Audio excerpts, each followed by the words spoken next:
जितनी भी एजेंसियां द्वारा एग्ज़िट पोल जारी किया जा रहा है, क्या वो एग्ज़िट पोल सही है?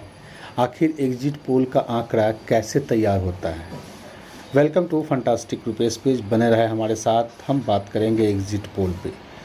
कई एजेंसियों द्वारा लगभग एजेंसियों द्वारा एनडीए की प्रचंड बहुमत से सरकार बनती हुई दिख रही है, क्योंकि किसी के द्वारा 130 से 140 तो किसी के द्वारा 140 से 160 और कोई तो 180 तक जो है एग्जिट पोल एनडीए के पक्ष में डाल रहा है और महागठबंधन को 100 के आसपास या 100 के नीचे रख रहा है। हालांकि ये एग्जिट पोल आता कैसे है, तो एग्जिट पोल आने का एक सही सटीक तरीका आपको बताता हूँ। ये थर्ड पार्टी के द्वारा एग्जिट पोल लिया जाता है, न्यूज़ चैनलों को दिया जाता है और कहीं कहीं जो है न्यूज़ चैनल का जो सर्वे होता है वो भी इस एग्जिट पोल और थर्ड पार्टी के एग्जिट पोल को जोड़ के एग्जिट पोल तैयार किया जाता है।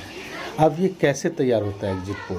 सपोज करो कि कोई बूथ है, उस बूथ पे लोग लाइन कतार में लगे हुए हैं, लोग अपना मतदान दे रहे हैं, लोग मतदान करके आ रहे हैं। तो जो थर्ड पार्टी होती है उसका काम है कि वो बूथ पे जाके और फिर वहाँ से सर्वे करते हैं। यानी कि अगर किसी बूथ पे 2000 वोट गिरा तो वो वहाँ के 10, 20 और 50 वोटरों से जो है वो एग्जिट पोल लेते हैं। अब वो जिससे एग्जिट पोल लेते हैं वो किसी पार्टी का होता है, पार्टी विशेष का होता है, या वो सिर्फ जो मतदाता होते हैं ये उन्हीं का एग्जिट पोल लेते हैं। हालांकि ये तो 14 नवंबर को ही पता चलेगा। अब ऐसा मैं क्यों कह रहा हूँ, क्योंकि याद होगा 2014 में मोदी लहर थी, उस समय का एग्जिट पोल करेक्ट रहा।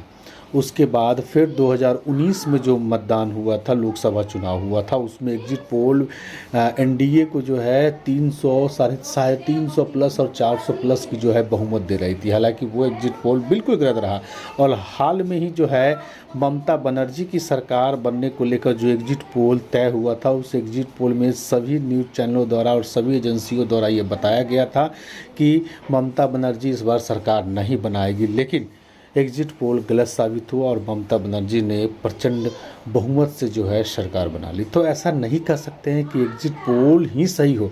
हालांकि जिस तरह का एग्जिट पोल निकल के सामने आया है, अगर वो सत्य हुआ तो वाकई में बिहार में नीतीश फैक्टर काम किया है। यही वजह है कि महिलाएं बढ़ चढ़ कर लोकतंत्र के महापर्व में हिस्सा ली है और वोटिंग परसेंटेज सभी सालों के रिकॉर्ड को तोड़ दिया।